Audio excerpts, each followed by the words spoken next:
C'est merveilleux de ce que de tout notre cœur nous pouvons chanter, même si peut-être ce n'est pas pour tous que le texte est directement connu. Nous sommes ici de manière internationale rassemblés et les cœurs sont aussi parfois différents, mais nous remercions le Seigneur de ce que nous pouvons lui chanter ces cantiques pour son honneur et ainsi exprimer ce que nous ressentons réellement. Et ça, nous le faisons tant que nous sommes ici, jusqu'à ce qu'ensemble, un jour, nous chanterons dans la gloire ce nouveau cantique. Comme dans l'Apocalypse, cela est déjà annoncé à l'avance. Oui, déjà à l'avance, chanté. Et nous le ferons ensemble alors. Nous le chanterons ensemble.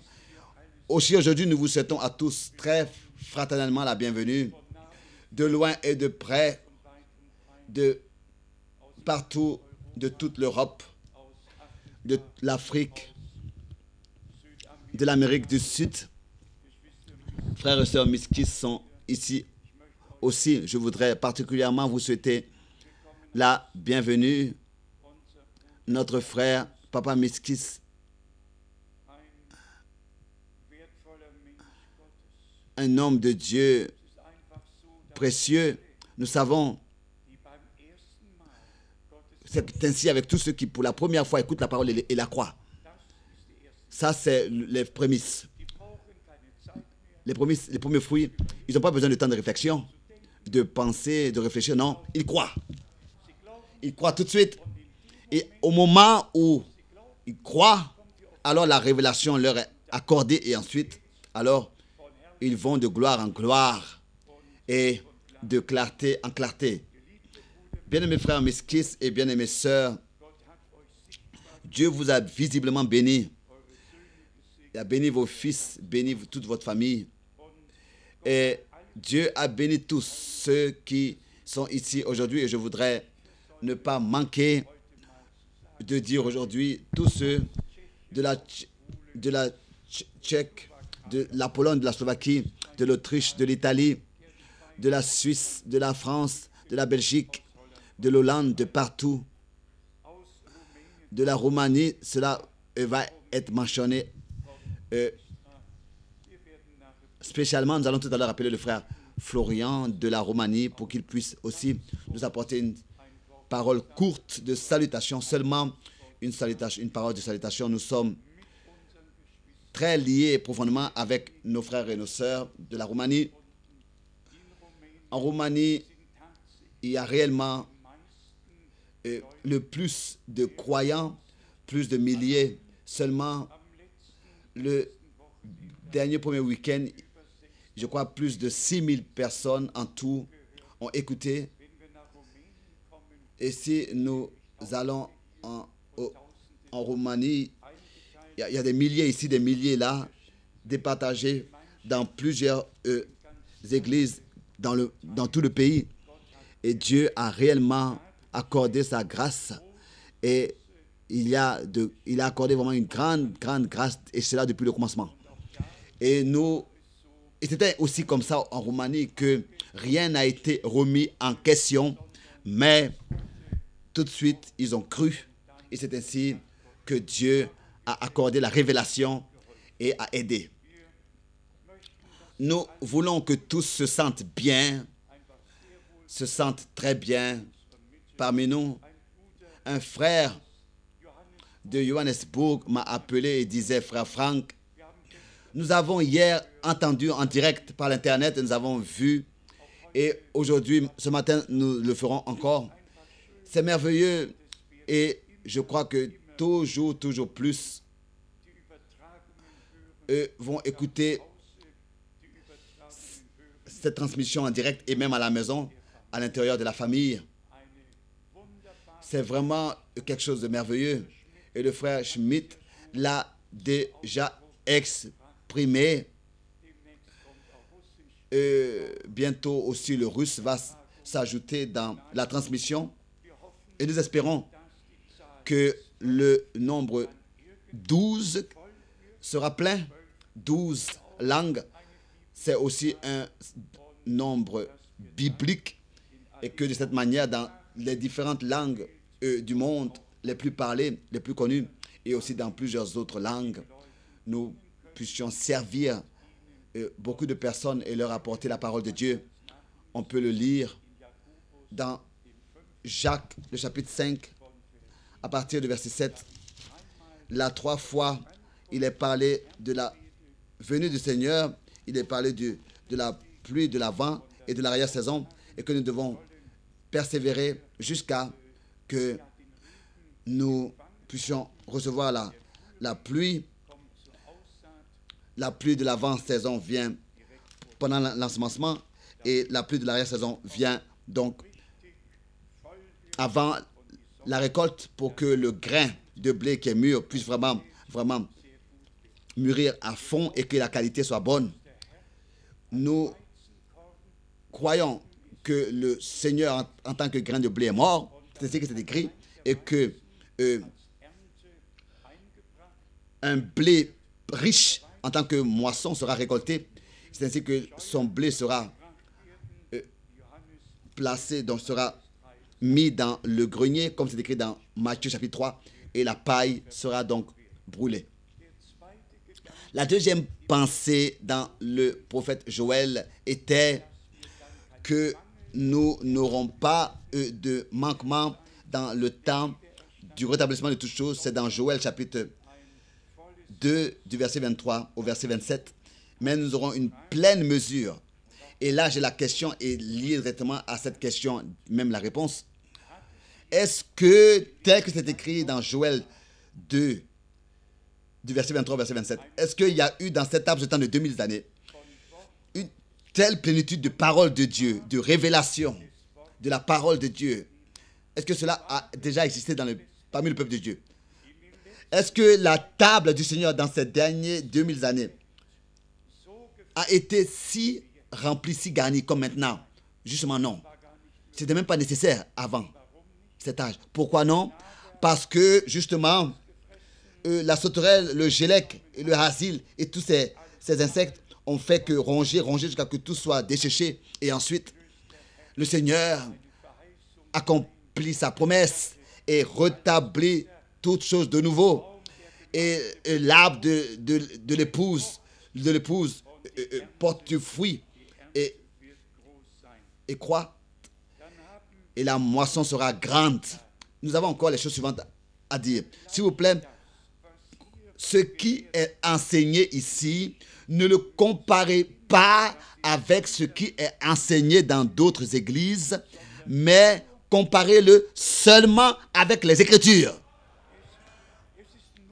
C'est nécessaire. C'est nécessaire que tout soit comparé avec les Écritures.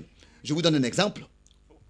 Il n'y a pas longtemps, il y a un traité, une brochure qui m'a été donnée, qui a été écrite par un frère, pas loin, et qui a été publié, donc pas loin de la frontière hollandaise. Et tout ce traité dit que Jésus-Christ, et dans ce traité, donc, il est dit que Jésus-Christ peut seulement revenir après le grand temps de tribulation, et que tous ceux qui enseignent que le Seigneur Jésus maintenant revient avant cette grande tribulation sont dans l'erreur.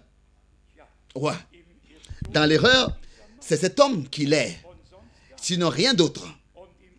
Et il est dans l'erreur, pourquoi?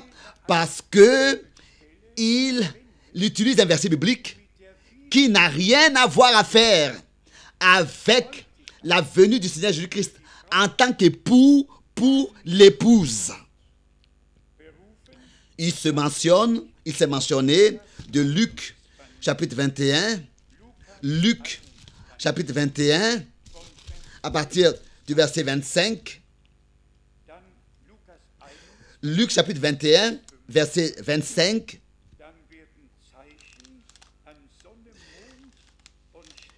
Il y aura des signes dans le soleil, dans la lune et dans les étoiles, et sur la terre, il y aura de l'angoisse chez les nations qui ne sauront que faire au bruit de la mer et des flots. Les hommes rentrent dans l'âme de terreur, dans l'attente de ce qui surviendra sur la terre, car les puissances des cieux seront ébranlées. Alors, on verra le Fils de l'homme venant sur une nuée avec puissance et une grande gloire. Oui. Ça, c'est tout à fait une autre venue. Ça n'a rien à voir avec le retour du Seigneur en tant qu'époux. Donc, la venue de l'époux pour prendre l'épouse. Celui qui veut encore mieux savoir les choses doit aller dans Matthieu 24 à partir du verset 29 pour savoir où est-ce que cette venue-là, dont les Écritures ici parlent, trouve sa place. Par les Écritures, où est-ce que cela a sa place dans les Écritures et doit être ordonné. Et c'est pour cette raison, bien aimés frères et sœurs, que si ici, en cet endroit, nous enseignons, nous mettons l'importance sur l'enseignement, et que nous disons que nous n'avons pas le droit de faire une doctrine sur un seul verset biblique. Et je vous donne cet exemple. Dans Luc chapitre 21, il est fait être dit qu'il y aura des signes dans le soleil, dans la lune et dans les étoiles et sur la terre qui apparaîtront. Mais dans Matthieu 24, il nous est dit, je vous le lis, à partir du verset 29, c'est peut-être raison qu'on n'a pas le droit sur un seul verset de faire un enseignement. À partir du verset, donc Matthieu 24, verset 29. Aussitôt après ces jours de détresse, le soleil s'obscurcira, la lune ne donnera plus sa lumière, les étoiles tomberont du ciel et les puissances des cieux seront ébranlées. Alors le signe du Fils de l'homme paraîtra dans le ciel. Oui. Comparez cela s'il vous plaît, au moins la parole de Luc. Ici, il est dit directement dans Matthieu 24 que le soleil va s'obscurcir et que la lune ne donnera plus sa lumière. Matthieu 24, verset 29. Celui qui veut savoir encore mieux les choses doit regarder le contexte qui existe dans Ésaïe 13 au verset 10. Et que soleil et lune sont aussi exprimés. Celui qui veut encore savoir mieux les choses doit aller dans Apocalypse chapitre 6. Apocalypse chapitre 6. Apocalypse chapitre 6. Apocalypse chapitre 6, à partir du verset 12.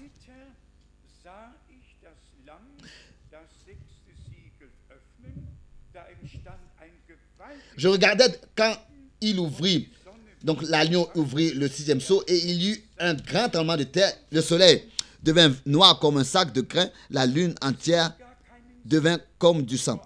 Ça n'a pas de sens de prendre seulement un seul verset biblique et de bâtir là-dessus un enseignement et de ne même pas considérer les autres versets bibliques dans les autres exposés des évangiles, par exemple dans Luc, Matthieu, Jean, Marc, mais ils prennent un seul verset biblique et ils en font là-dessus un enseignement et ils déclarent et disent des choses. C'est pour cette raison qu'en cet endroit, la parole de Dieu est enseignée avec véracité. Nous n'avons aucun enseignement que nous devrions défendre ou bien alors représenter. Nous n'avons pas un seul enseignement que nous devrions représenter, mais nous représentons tout l'enseignement des Saintes Écritures.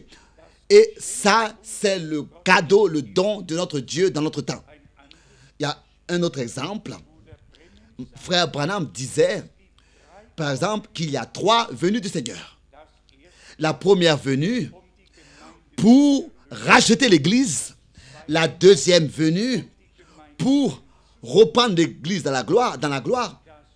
Et la troisième venue après le souper des noces avec l'Église pour établir le règne de 1000 ans. Et ensuite, les frères ont fait un enseignement là-dessus, ont enseigné et ont fait une doctrine. Et on dit qu'en tout, il y a seulement ces 3 venues du Seigneur. Mais ces 3 venues-là, desquelles frère Branham parle, font que parler du Rédempteur, donc du Rédempteur et des rachetés, et de l'Église rachetée. Donc c'est la venue qui fait mention du racheté et de l'Église rachetée. Pas quand il viendra, qui s'assiera, par exemple, sur le trône de sa gloire, comme ici dans Matthieu 25, verset 31. Ça, c'est de nouveau ici dans Matthieu 25, verset 31. Tout à fait une autre venue. Je fais que mentionner ces choses pour vous montrer, pour vous dire comment est-ce que c'est important. D'abord, de la part de Dieu, d'être enseigné par Dieu. Et dans ce contexte-là, je ne vais pas utiliser le mot peut-être.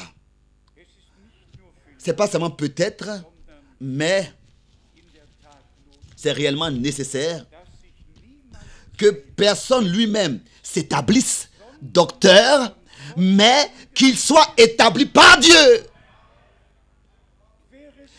Qui aujourd'hui respecte encore 1 Corinthiens 12, verset 28. C'est Dieu qui établit. C'est ainsi que c'est écrit.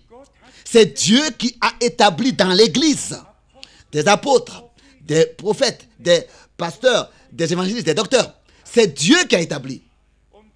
Et quand Dieu établit un docteur, alors je vous dis que l'enseignement qu'il apporte sera l'enseignement de Dieu.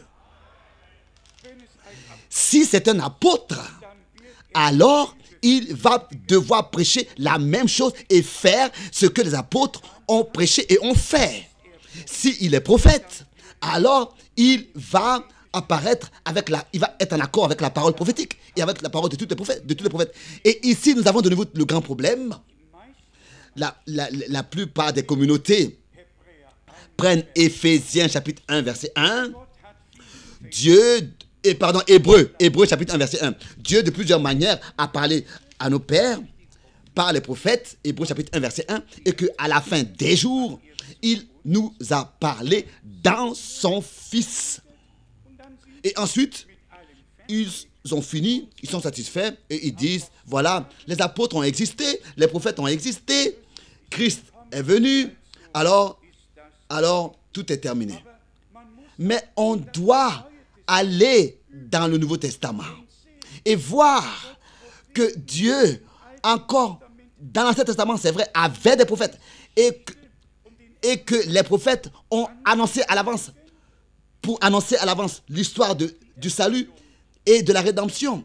Et ensuite, la rédemption a eu lieu dans le Rédempteur. Et si notre Seigneur, ici par exemple dans l'évangile de Matthieu, au chapitre 23, où il dit 7 fois aux scribes et pharisiens réellement, il leur apporte une leçon. Et d'abord qu'il dit auparavant, aussi dans Matthieu 23 au verset 2, les scribes et les pharisiens sont assis sur la chair de Moïse. Ici est la grande différence. On peut même utiliser les citations de Moïse, s'asseoir sur les citations, donc sur la chair de Moïse, de frère Branham. Mais la question est la suivante. Est-ce qu'on a été établi par Dieu? On peut s'asseoir, mais est-ce qu'on a été assis par Dieu, établi par Dieu pour effectuer un devoir dans le royaume de Dieu? C'est pour cette raison que ici dans Matthieu 23, à partir du verset 34, Matthieu 23, à partir du verset 34, c'est pourquoi voici, je vous envoie des prophètes, des sages et des scribes. Moi, je vous envoie. Vous tuerez et crucifierez les uns, vous battrez de verges les autres dans vos synagogues, et vous les persécuterez de ville en ville. Le Seigneur avait donné aux siens le mandat d'aller de ville en ville. C'est-à-dire, il leur avait dit, si on ne vous reçoit pas dans une ville, allez dans une autre ville. Et remuer la poussière et aller dans une autre ville. Et ensuite, Paul doit dire, dans les Actes des Apôtres, particulièrement au chapitre 24, que les croyants ont été désignés en tant que peste. Ils ne pouvaient pas s'ajuster à un endroit, ici dans Actes des Apôtres, chapitre 24. Ils n'avaient pas de place, ils n'avaient aucune place. Ici, donc, Félix, qui en fait avait à cette réunion apporté avec lui un avocat, c'est ici écrit dans Actes des Apôtres, chapitre 24, au verset 1. Félix, le gouverneur, 5 jours après, arriva le souverain sacrificateur, Ananias, avec des anciens et un avocat. Et un orateur, donc un avocat, nommé Tertulle, comme il s'appelle, cela n'a même plus d'importance. Mais Paul était celui qui avait été accusé. Scribes et pharisiens ont apporté l'avocat avec eux. Et maintenant, cela a commencé. Oui. Et ensuite, Félix dit au verset 5, « Nous avons trouvé cet homme qui est une peste, qui excite des divisions parmi tous les juifs du monde, tous les juifs du monde, parmi tous les juifs du monde, en allemand parmi tous les juifs du royaume romain, qui est chef de la secte des Nazaréens. » Directement, voilà le discours d'un avocat. Hein? Ils ont donc utilisé l'homme adéquat. Et qu'est-ce que c'était? Les aveugles ont continué à conduire des aveugles et ils n'ont pas reconnu ce que Dieu, dans leur temps, faisait. Ils sont passés à côté de l'accomplissement des prophéties bibliques et ils ont considéré celui qui croyait la parole de l'heure et qui avait part à ce que Dieu faisait. Ils les ont désignés comme peste et comme des gens qui excitent des divisions. Bien-aimés frères et sœurs, est-ce que les choses vont continuer à aller bien pour nous? Est-ce que nous n'allons pas aussi devoir passer par les mêmes traces que les apôtres? Est-ce que les portes ne nous seront pas fermées? Et nous ne voulons pas aujourd'hui nous approcher de ce sujet, mais lisons ici dans Actes des Apôtres, le chapitre 24 toujours, à partir du verset 13. Donc, la parole de défense. Et il ne saurait prouver ce dont il m'accuse maintenant. Et il ne saurait prouver ce dont il m'accuse maintenant. Verset 13. Maintenant arrive la chose merveilleuse. Verset 14. Je t'avoue bien que je sers le Dieu de mes pères selon la voie qu'ils appellent une secte, croyant tout ce qui est écrit dans la loi et dans les prophètes.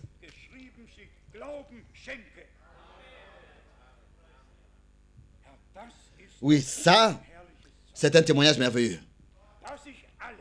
Que ça, je te l'avoue, Félix, directement, et vous, avocats et scribes et pharisiens, ça, je l'avoue devant Dieu le Seigneur, librement, que je crois tout ce que Dieu a annoncé par les prophètes, de tout mon cœur. Quelle aurait été ta réponse pour te défendre? Ça, c'est aussi ta réponse et ma réponse. Et ensuite, il est écrit, on pourrait continuer à lire. Bien-aimés frères et sœurs, et bien-aimés amis, réellement, le mandat divin, l'ordre de Dieu nous a été confié. L'ordre de Dieu. Et cela à la fin du temps de la grâce, d'exposer tout le conseil de Dieu. Et cela dans l'équilibre en tant qu'un résumé et d'envoyer cela, d'exposer cela au peuple de Dieu.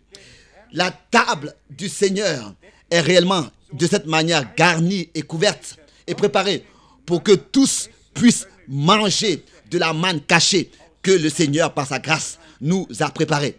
Car ça, c'est aussi la différence entre, je dirais, 500 ans depuis la Réformation à notre temps d'aujourd'hui. Car déjà autrefois, les choses allaient de connaissance en connaissance. Et tous nous savons que les différents réveils, même du temps de la Réformation, n'étaient pas encore si profonds dans le domaine spirituel comme dans le réveil du temps de Wesley.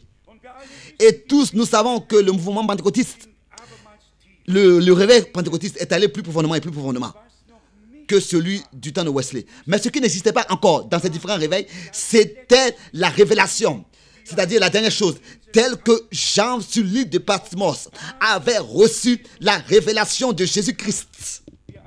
Tous nous le savons, Martin Luther ne voulait même pas traduire l'Apocalypse. D'abord, il a refusé carrément de traduire l'Apocalypse. Il ne comprenait rien. Il ne comprenait rien de ce qui était écrit là-dessus, dedans. Et aujourd'hui, nous sommes à la maison dans l'Apocalypse. Nous pourrions dire même que sans l'Apocalypse, nous ne pouvons plus vivre. C'est un autre âge dans lequel nous vivons. Un autre âge de temps. Le temps est avancé. La venue du Seigneur est plus proche qu'elle était du temps d'autrefois. Et c'est pour cette raison que tout ce qui est écrit dans ce livre doit être prêché. Tout. Et nous avons Paul qui, dans Actes des Apôtres 20 au verset 27, a dit, n'est-ce pas, je vous ai annoncé tout le conseil de Dieu, sans en rien cacher. Nous avons frère Branham aussi, ça nous le disons très librement et très ouvertement. Il y a eu un homme envoyé de Dieu dans notre temps. Son nom était William Branham. Ça, nous n'allons pas le renier, car nous avons été déterminés à prendre part à ce que Dieu, pour ce temps, a promis et à ce qu'il fait dans ce présent. Que les hommes disent, ça c'est une secte, qu'ils puissent dire, il est une peste, qu'ils puissent dire tout ce qu'ils veulent, ces doctrines, ces enseignements excitent des divisions. Non, pour nous, il est toujours encore écrit. Si j'envoie quelqu'un et que vous le recevez, alors vous me recevez. Encore, Dieu a le dernier mot à dire dans son Église. Et si il a donné cette promesse d'envoyer un prophète selon le format, le modèle d'Élie, qui était Élie? Élie a exigé une décision parmi le peuple de Dieu. Il a apparu devant le peuple sur la montagne de Carmel. Et il n'a épargné personne. Ni les prêtres d'Achira, ni les prêtres de Baal. 400 là et 450 là. Et le prophète était sur la montagne de Carmel et il a dit, aujourd'hui, la décision doit être prise. Qui est le véritable Dieu? Et la décision est tombée. Le feu est descendu. C'est le feu qui a décidé. La décision par le feu a été prise. Et le peuple de Dieu, le cœur de Dieu, le cœur du peuple de Dieu a été ramené à Dieu par cela. C'est ainsi que le Seigneur a promis qu'il va ramener le cœur des enfants par leur intelligence, par leur tête, par leur réflexion. Il retournera le cœur des enfants de Dieu, des enfants au Père, pour que, comme notre frère disait auparavant, la dernière prédication soit telle que était la première, dans un accord total, une harmonie totale avec les Écritures, avec la parole de Dieu, sans rien d'humain. Et encore s'ajoute quelque chose pour nous, que, oui, nous devons avoir la prédication telle que ceux qui écoutent la parole de Dieu maintenant aient réellement la possibilité d'appartenir au troupeau des vainqueurs. Au troupeau des vainqueurs. C'est justement ça la différence entre la première et la deuxième résurrection. C'est la différence entre les appelés et les élus. Les uns sont déterminés, et cela avant même la fondation du monde, choisi et élu. Celui qui ne peut pas encore le croire, qu'il puisse justement rapidement pour le soir lire d'Éphésiens, le premier chapitre. à partir du verset 3, c'est simplement important, bien mes frères et sœurs, que nous ne puissions plus nous prendre du temps à réfléchir. Est-ce que nous allons nous donner cette façon agréable de croire? Non, que nous ayons la crainte devant Dieu. Et que seulement si nous lisons la parole de Dieu avec crainte et que nous l'écoutons avec crainte, c'est tellement comme ça que Dieu va parler avec nous par sa parole. Si nous écoutons avec crainte. Il y a des gens avec qui Dieu ne peut même pas parler parce qu'ils ont leur propre pensée pendant qu'ils lisent la parole de Dieu. Et ça n'a pas le droit d'être. Dieu nous a révélé ses pensées dans sa parole. Et c'est pour cette raison, ici dans Éphésiens chapitre 1, à partir du verset 3, béni soit le Dieu et Père de notre Seigneur Jésus-Christ, qui nous a bénis de toute bénédiction spirituelle dans les lieux célestes, en Christ. Et maintenant arrive le verset. En lui, Dieu nous a élus.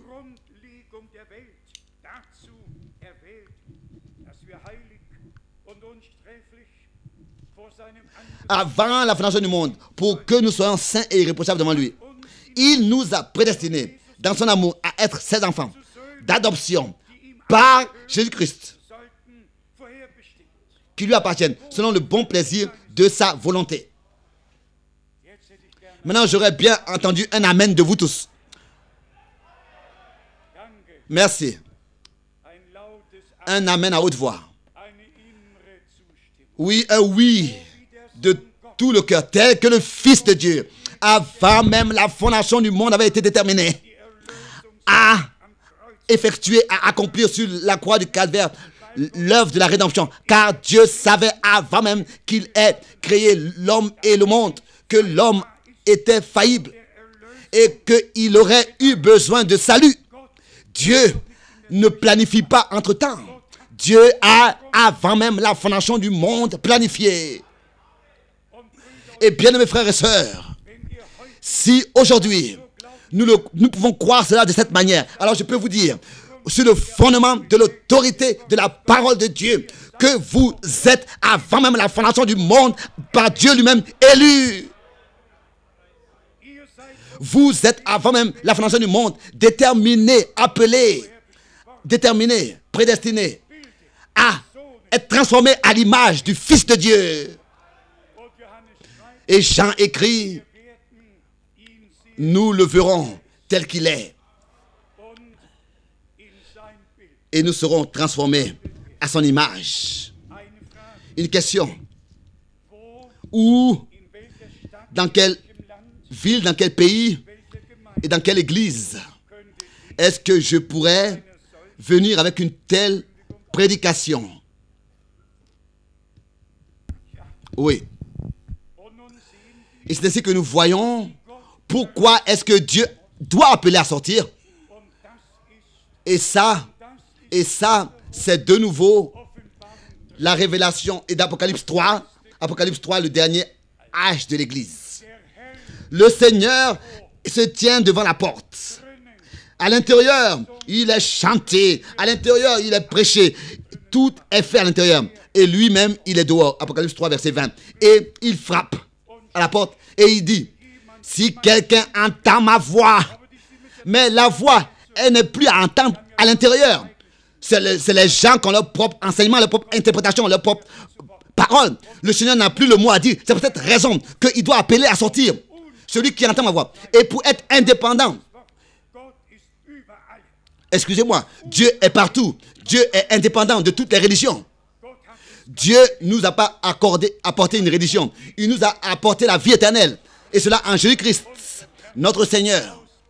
Cela par sa grâce. Donc, notre prédication doit inclure tout. Le salut de l'âme, le pardon des péchés, la réconciliation avec Dieu, la réconciliation aussi les uns avec les autres. Et c'est dans cela que nous reconnaissons. Est-ce que nous l'avons expérimenté personnellement, oui ou non?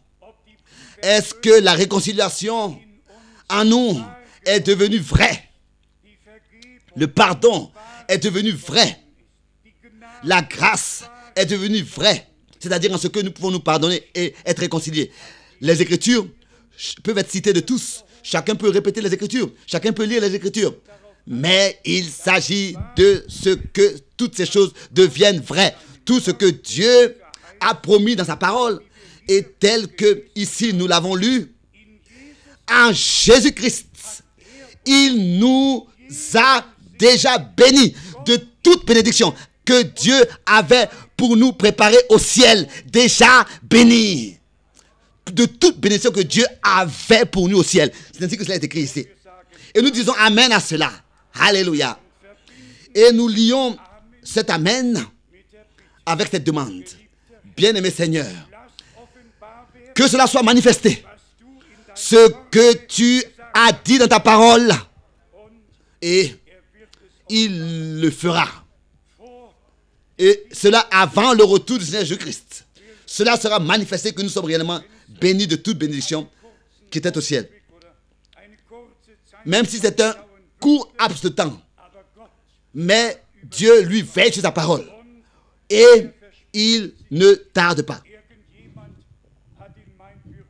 Quelqu'un a dans mon bureau sur la table, mis une carte avec un proverbe dans toutes ces cartes refrains. Donc, il est écrit à la fin que Dieu ne fait aucune erreur. Ensuite, plusieurs choses sont dites. Et de nouveau, Dieu ne fait aucune erreur. Il ne vient jamais trop tard. Il voit tout, il sait tout, il connaît tout. Aussi dans ta vie. Peut-être qu'il y en a aujourd'hui quelques-uns ici pour qui cela s'ajusterait. S'il y a des questions qui n'ont pas de réponse et que mon cœur tremble plein de doutes, mais je ne peux pas me décourager en face de l'amour de Dieu. Car on pourrait continuer à lire. Dieu a pris soin de nous. Je lis très mal. Et encore plus quand les lunettes posent des problèmes. Mais de quoi il s'agit? Il s'agit de ce que maintenant nous puissions lire quelques versets bibliques et que nous puissions de tout notre cœur dans la foi les recevoir et dire oui à cela avec vraiment un oui intérieur. Apocalypse chapitre 21 à partir du verset 7. Apocalypse chapitre 21 principalement le verset 7. Celui qui vaincra héritera ces choses. Je serai son Dieu et il sera mon peuple, mon fils. Celui qui vaincra. La promesse est accordée au vainqueur, a été accordée au vainqueur. Et notre Seigneur dit, j'ai vaincu le monde. Et Jean écrit, votre triomphe est la foi qui a vaincu le monde. Et ensuite dans Apocalypse 12, du verset 7 à 11, adressé au troupeau qui sera enlevé en relation avec l'adversaire, il est écrit, ils l'ont vaincu. Lisons cela pour que nous puissions savoir tel que cela est exactement écrit. Apocalypse chapitre 12. Lisons à partir, oui, les deux sont pendant l'enlèvement. Lisons ici dans Apocalypse 12 au verset 7. À cause du contenu, du contexte. Et il y eut une guerre dans le ciel. Michel et ses anges combattirent contre le dragon. Et le dragon et ses anges combattirent. S'il vous plaît, recevez ici, conservez ici dans vos mémoires ce qui est écrit ici dans les versets auparavant, que le fils mâle est monté à Dieu et à son trône, a été enlevé à Dieu et à son trône, qui est sorti par cette naissance de l'Église, qui est représentée par une femme ici dans les Saintes Écritures. Ensuite, au verset 8. Mais ils ne furent pas les plus forts et leur place ne fut plus trouvée dans le ciel. Et il fut précipité, le grand dragon, le serpent ancien appelé le diable, et Satan, celui qui séduit toute la terre.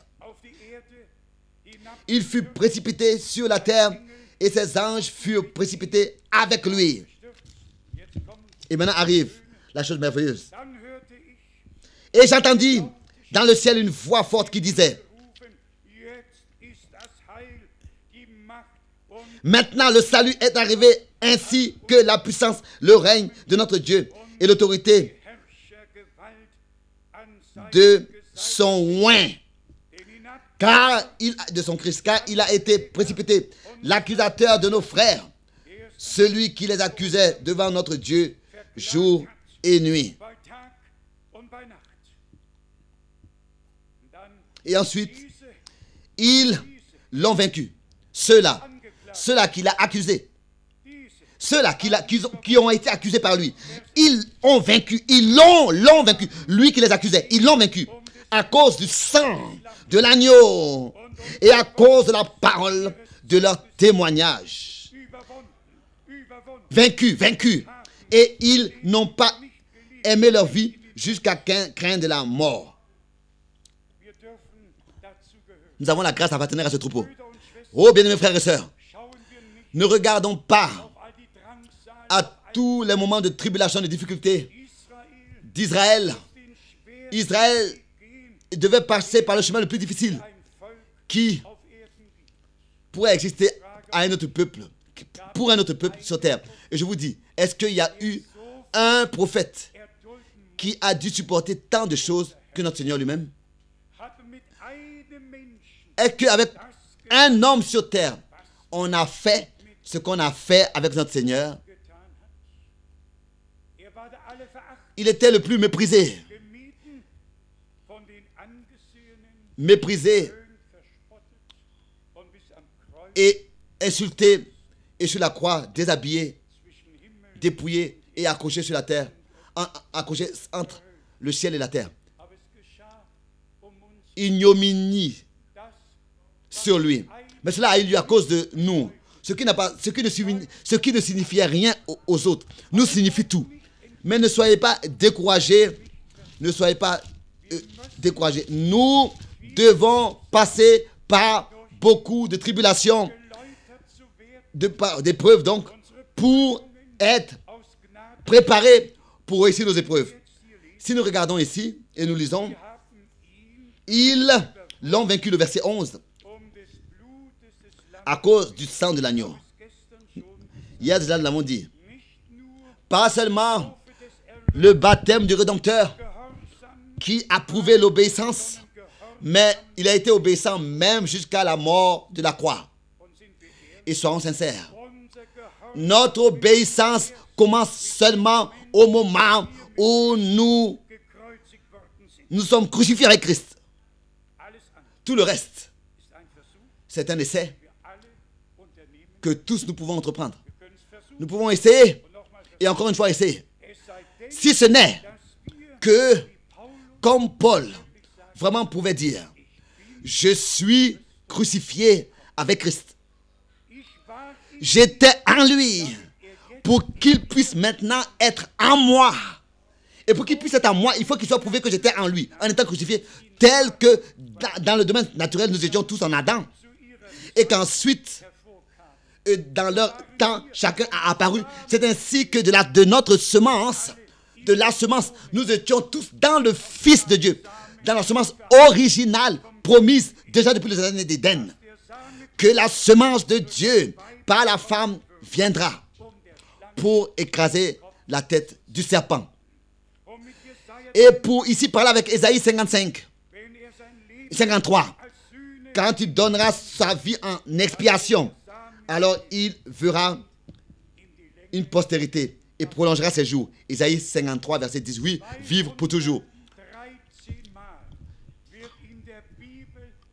313 fois dans la Bible, le mot semence est apporté en relation avec descendance ou bien postérité. Semence, ça veut dire postérité. Descendance, postérité, ça veut dire semence.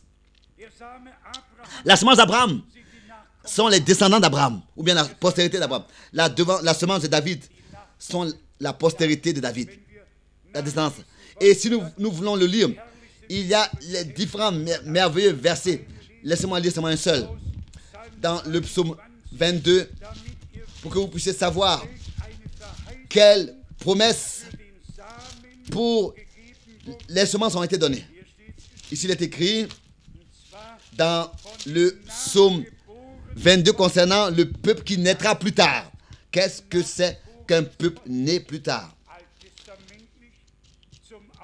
Exprimé dans l'Ancien Testament pour le futur, car le psaume 22 est le psaume qui, sur la croix à Golgotha, le mieux décrit notre Seigneur.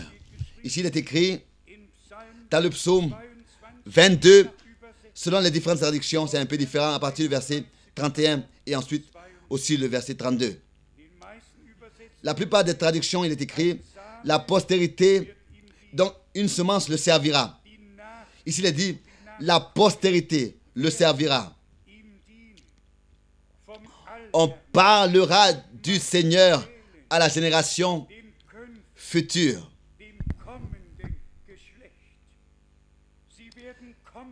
Quand elle viendra, donc ils viendront et annonceront sa justice. Ce peuple qui naîtra plus tard, il dira qu'il l'a accompli. Je l'ai lu, je l'ai vu dans la Bible Elberfelder, dit Frère Franck, et dans le dernier verset, il est dit, un peuple qui naîtra encore et dira, il l'a accompli. Oh, bien-aimés frères et sœurs, nous avons un évangile merveilleux. Et nous savons que dans l'Ancien Testament, tout a été dit à l'avance. Mais ici, oui, tout a été dit à l'avance, ce qui s'accomplit donc dans le Nouveau Testament. Mais ici est le point important. Seulement, celui qui vraiment est la semence de Dieu a l'accès aussi à la semence qui est la parole de Dieu. Car c'est ainsi que c'est écrit dans Luc 8, verset 11. La semence est la parole de Dieu. Cela n'est pas seulement écrit une seule fois. C'est écrit toujours de nouveau et toujours de nouveau. Mes yeux tombent maintenant sur Luc chapitre 8, verset 11. Luc 8, verset 11. Car c'est ici la signification de la parabole. La semence, c'est la parole de Dieu. Revenons à la semence qui a produit son fruit, à ceux qui entendent que descendants ont apparu. La mort de notre Seigneur et notre Rédempteur a servi à quelque chose. Il a conduit beaucoup de fils à la gloire. Hébreux 2, verset 10. Et dans leur époque, ils apparaissent. Je vous le lis justement des Hébreux, que pour tous ceux qui ne connaissent pas encore les paroles des Écritures, qu'ils puissent savoir. C'est ainsi que cela est écrit. Dans Hébreux, le chapitre 2, à partir du verset 9 et 10. Mais celui qui a été abaissé pour un peu de temps au-dessous des anges, Jésus, nous le voyons, couronné de gloire et d'honneur à cause de la mort qu'il a soufferte. Ainsi, par la grâce de Dieu, il a souffert la mort pour tous.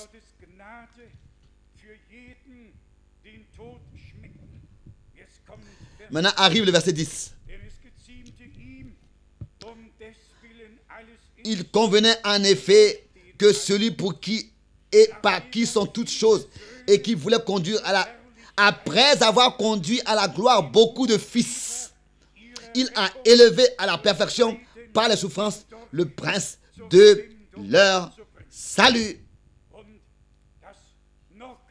Et la chose plus encore puissante qui appartient à ce verset 10 est le verset 11.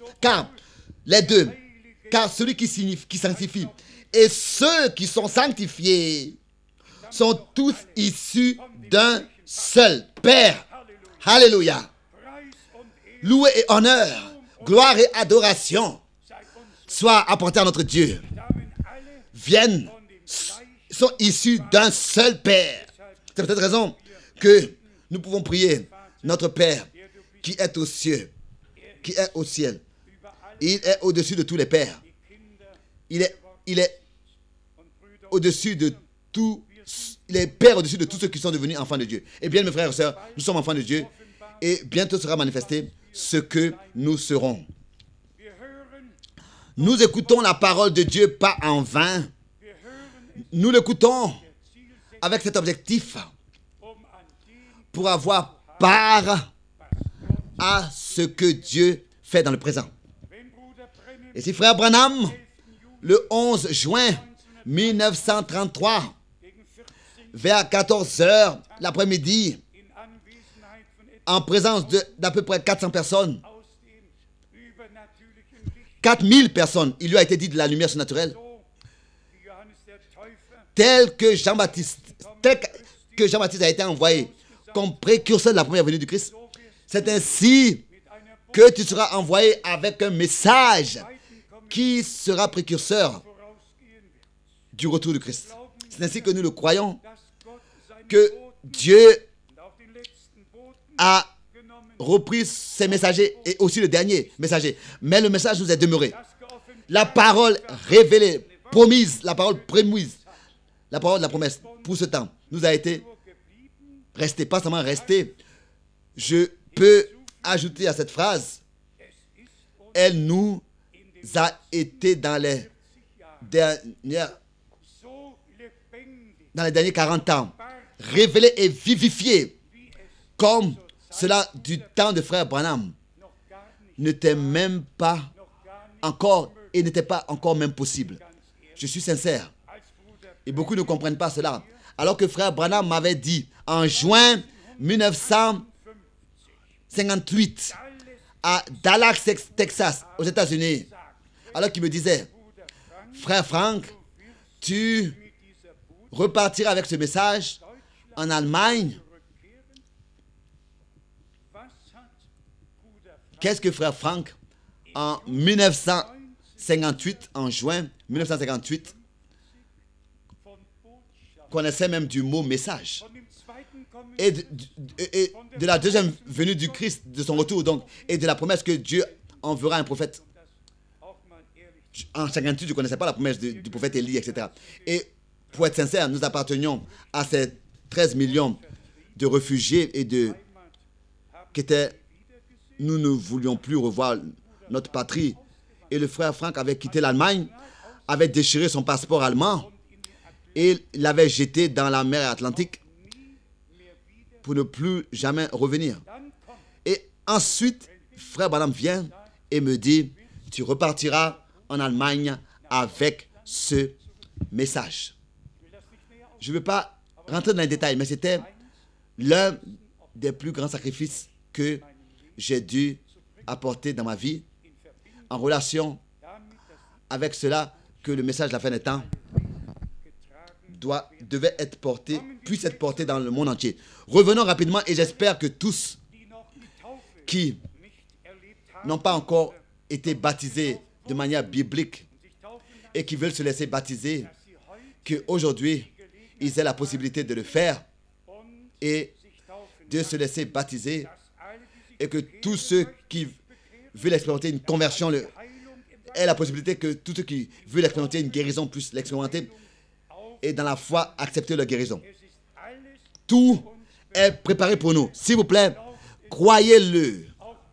Même si dans l'enseignement, nous apportons la parole pour des personnes adultes, je parle de manière spirituelle, adultes spirituellement, âgés. Mais malgré tout, nous allons pouvoir pleurer avec ceux qui pleurent et être tristes avec ceux qui sont tristes et ressentir la maladie des autres. Et nous allons toujours prosterner nos genoux avec vous et ressentir vos douleurs et partager vos fardeaux et ensemble apporter tout au Seigneur. Dans Hébreu, Paul a aussi écrit, nous pensons que c'est Paul qui a écrit l'Épître aux Hébreux.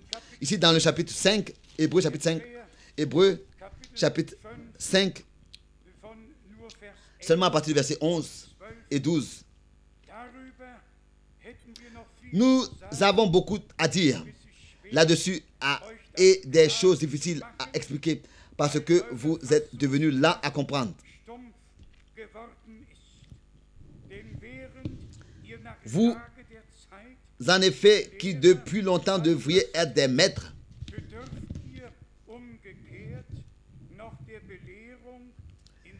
vous avez encore besoin qu'on vous enseigne les principes élémentaires des révélations de Dieu, des oracles de Dieu. Vous en êtes venus à avoir besoin de lait et non d'une nourriture solide. Et ensuite, il continue au verset 6, au verset 1. C'est pourquoi, laissons les éléments de la parole élémentaire donc de Christ. Nous avons été enseignés. Beaucoup l'ont accepté, l'ont cru. Les éléments, les choses élémentaires de la parole de Christ. Tendons à ce qui est parfait. Sans poser de vous le fondement, vous pouvez continuer à lire. Revenons à cette expression vaincre. Seulement rapidement. Notre temps est passé.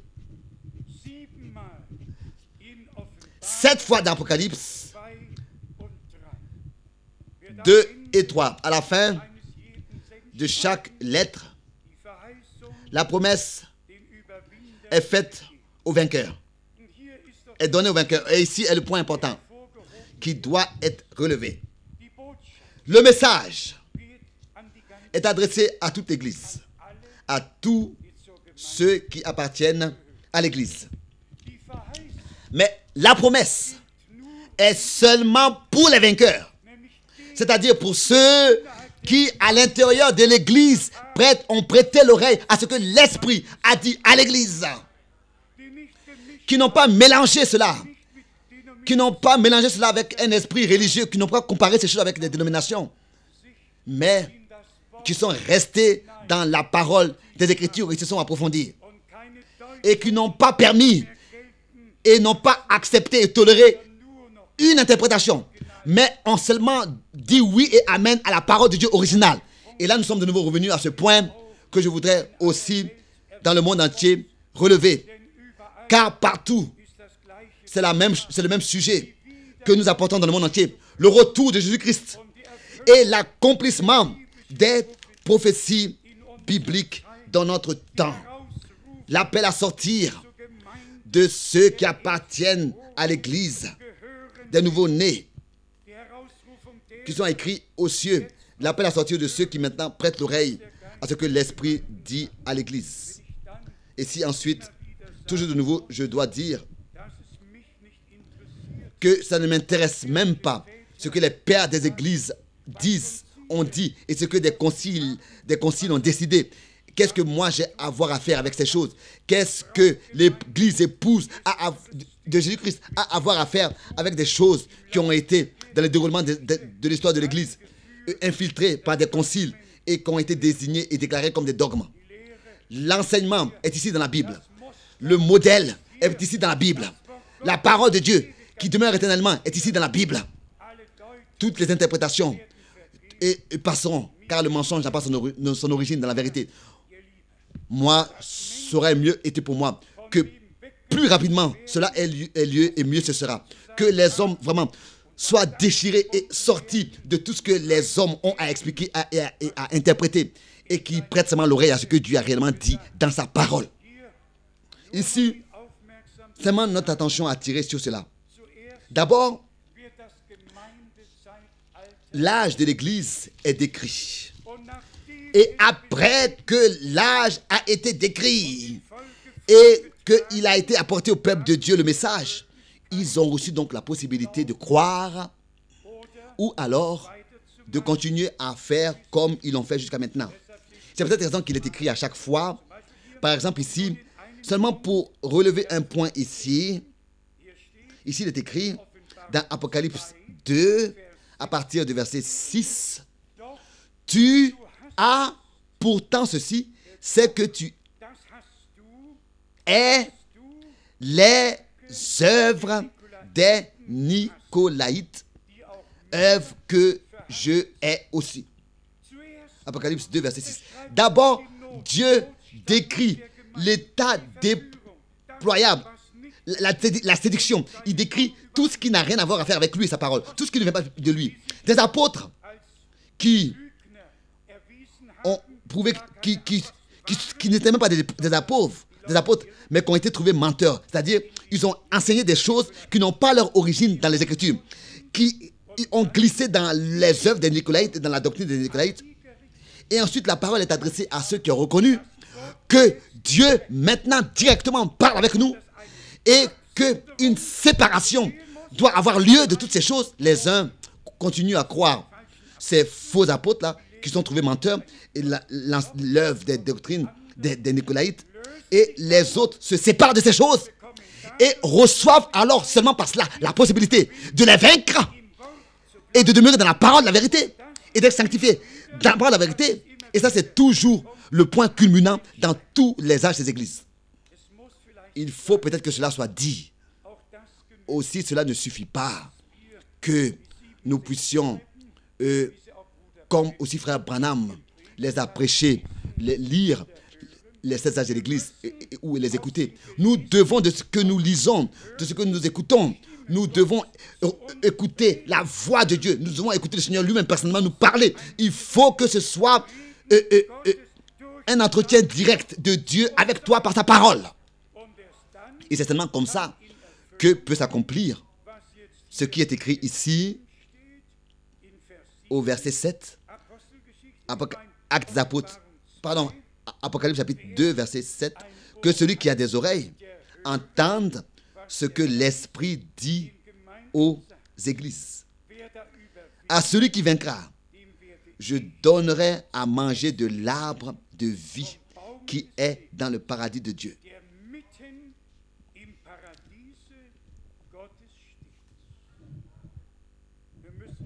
Nous devons terminer. Le temps est passé. Bien-aimés frères et sœurs, je voudrais encore une fois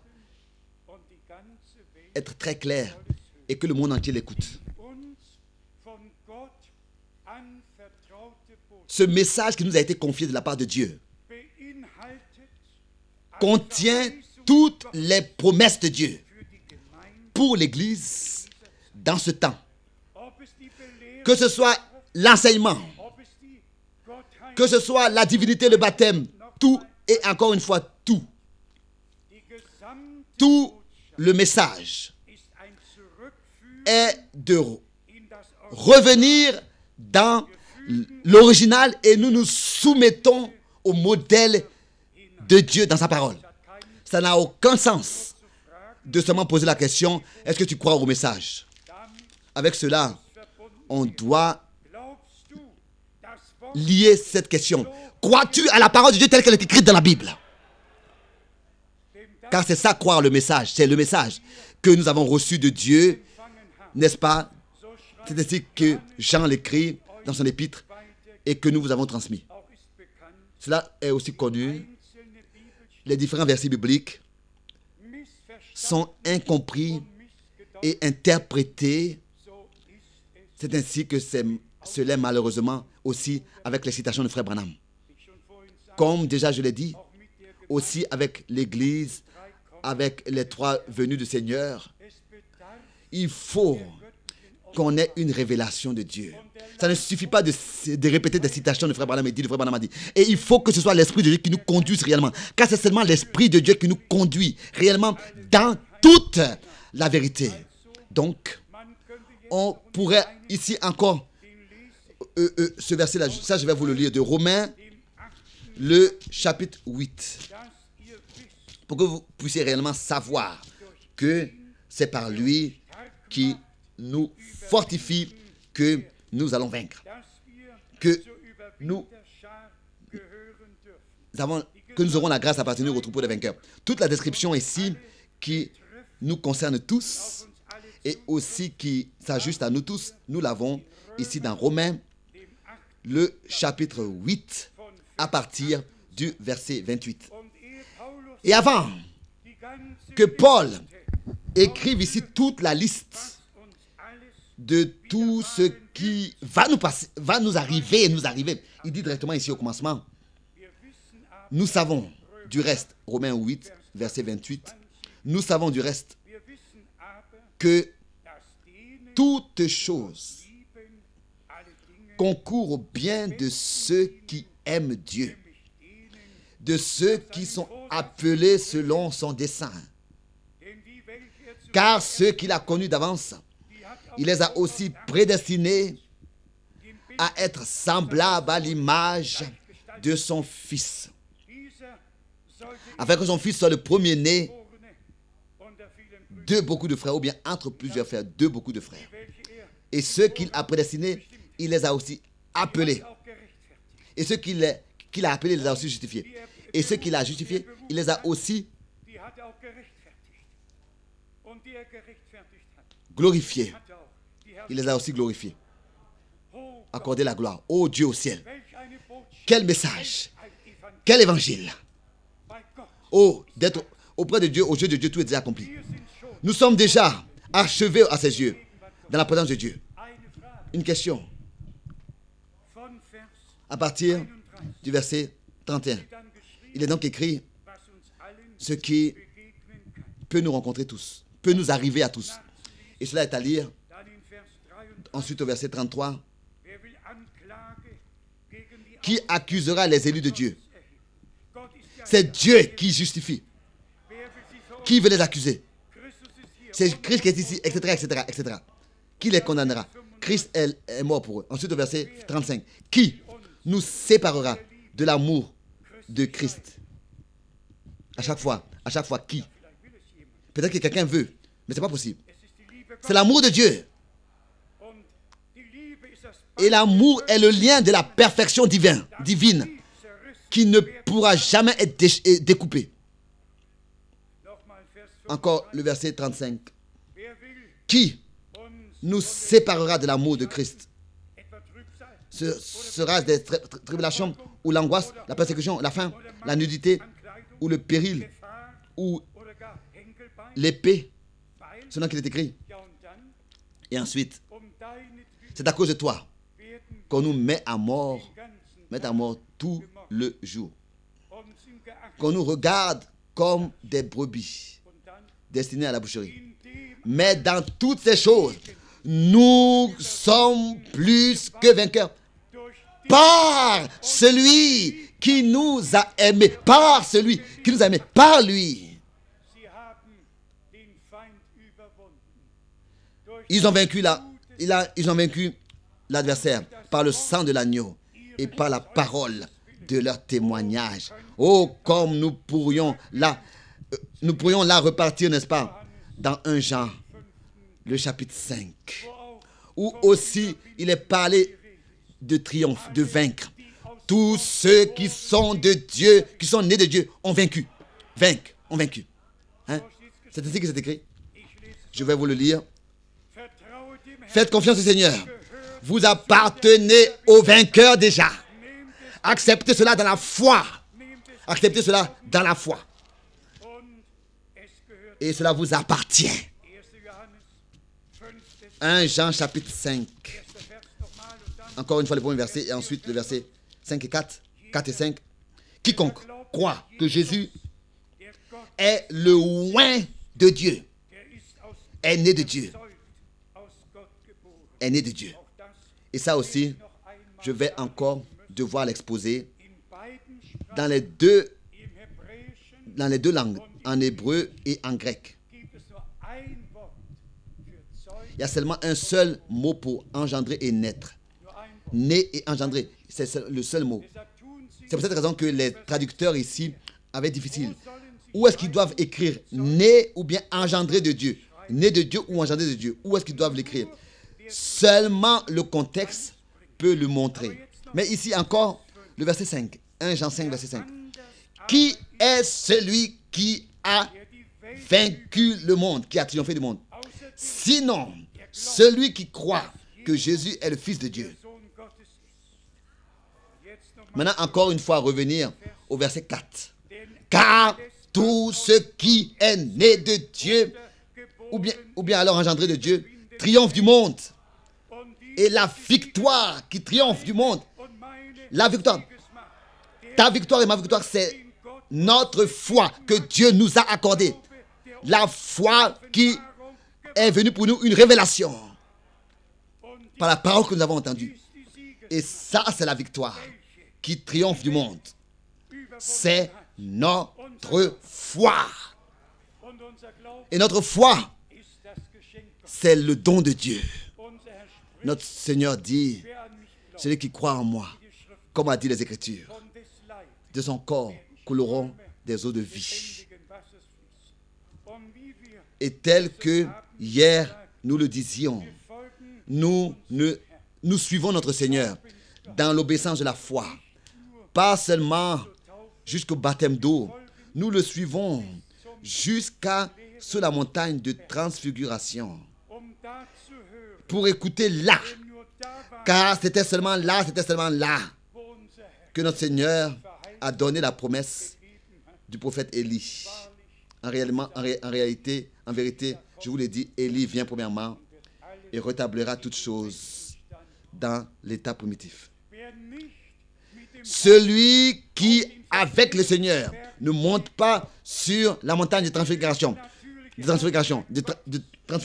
et celui ne va pas non, celui qui n'expérimente pas personnellement la lumière surnaturelle et qui n'écoute pas de ses oreilles ce que le Seigneur dit, il ne pourra pas croire. Et c'est seulement celui-là qui pourra écouter ceux-là qui, avant la fondation du monde, ont été déterminés. Qui étaient les disciples? Qui étaient les trois qui sont montés avec le Seigneur sur la montagne de transfiguration, qui ont écouté, qui ont vu la colonne de feu, qui ont reçu ce privilège de monter, C'était ces trois-là.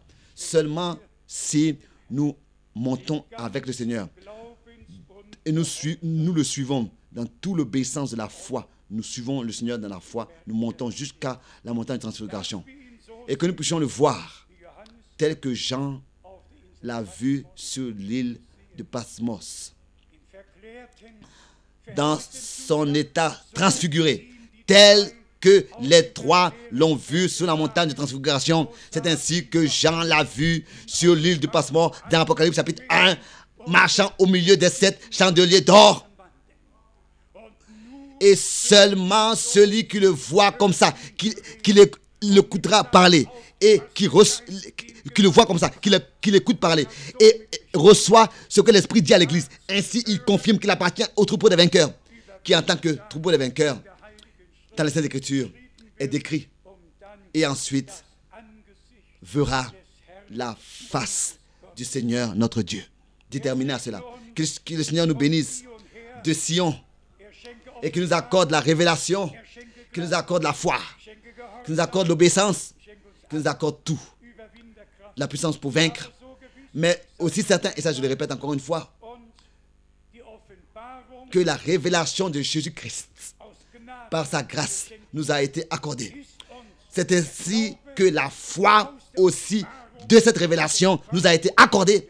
Et nous avons la grâce de croire, comme le dit les Saintes Écritures, sans fanatique, simplement être reconnaissant de ce que l'héritage nous a été accordé par la grâce de Dieu. Et que vraiment cet héritage grand nous attend dans les cieux. Que Dieu le Seigneur nous bénisse et soit avec nous dans le Saint-Nom de Jésus-Christ. Amen. Nous nous levons et chantons maintenant encore ce chœur, tel que je suis, sans rien de moi.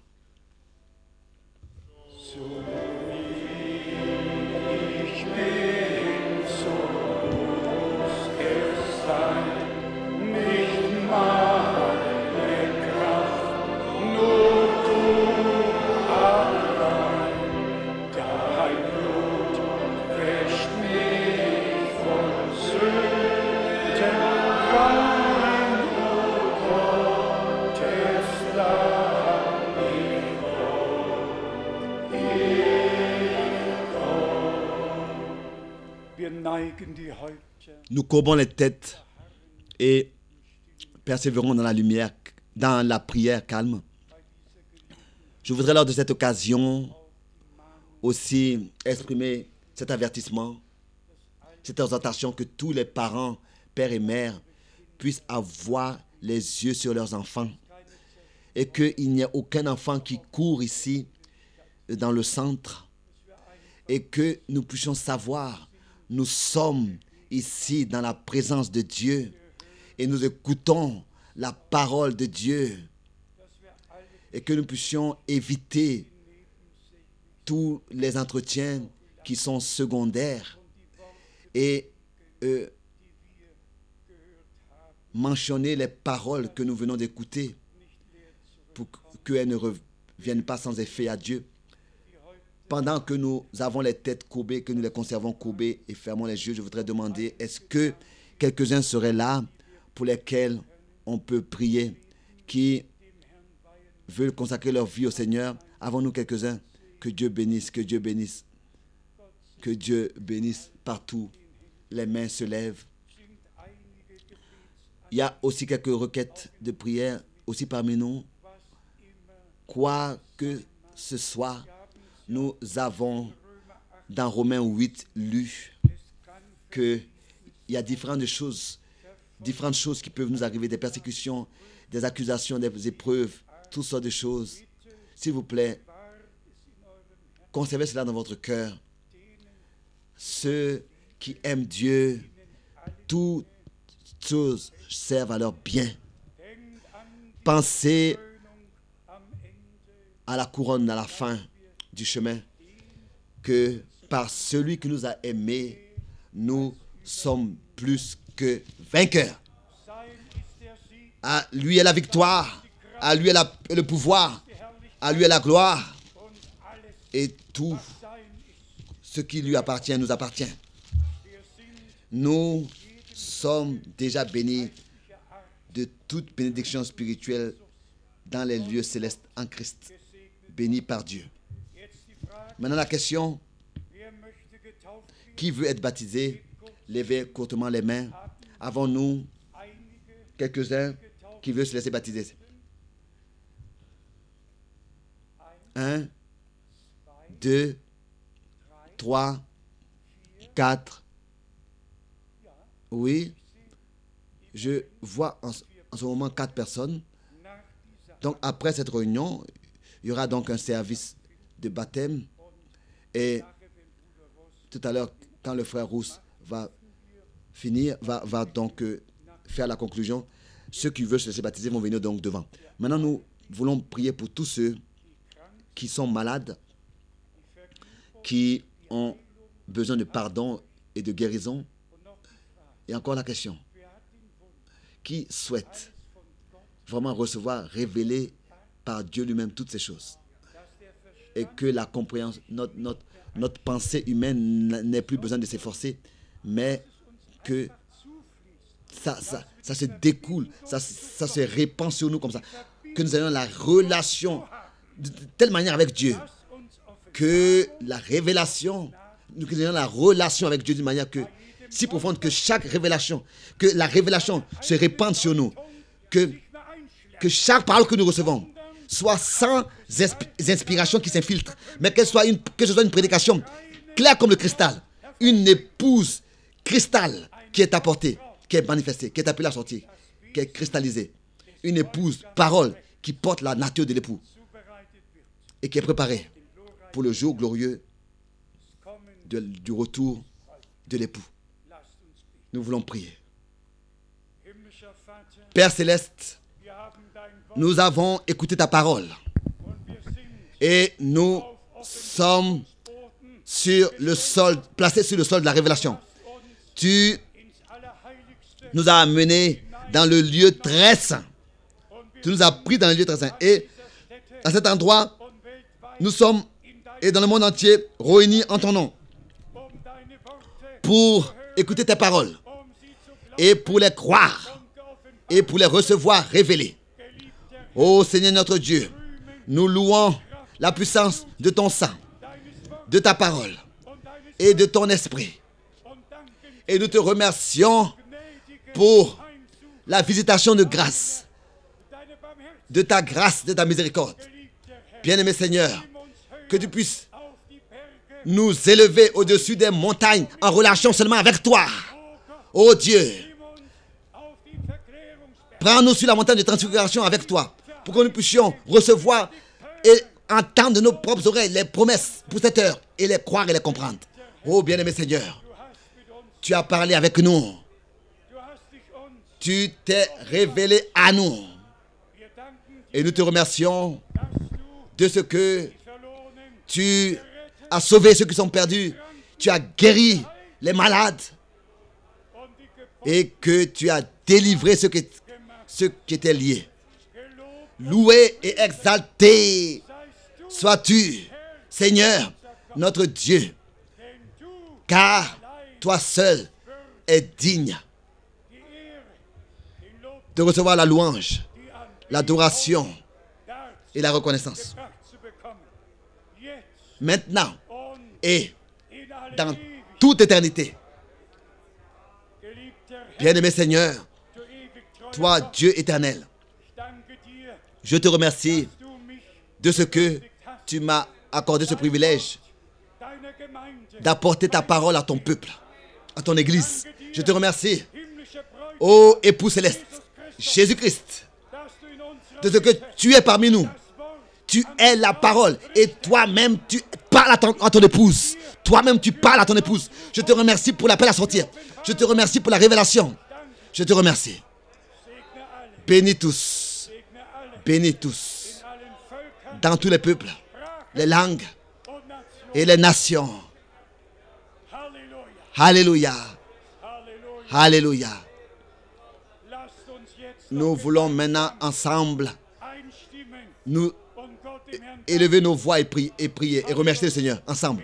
Avec voix, à haute voix ensemble, maintenant remercier le Seigneur. À haute voix.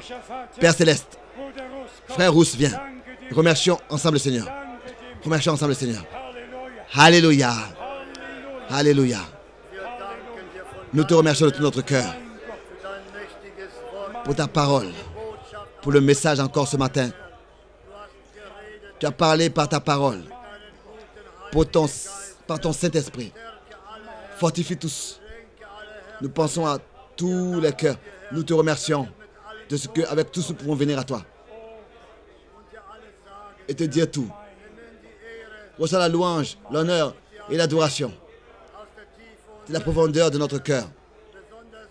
Particulièrement ceux qui ont levé leurs mains. Oui. Et qui demandent de la prière. Bénis-leur de la plénitude de ta grâce. Alléluia. Alléluia.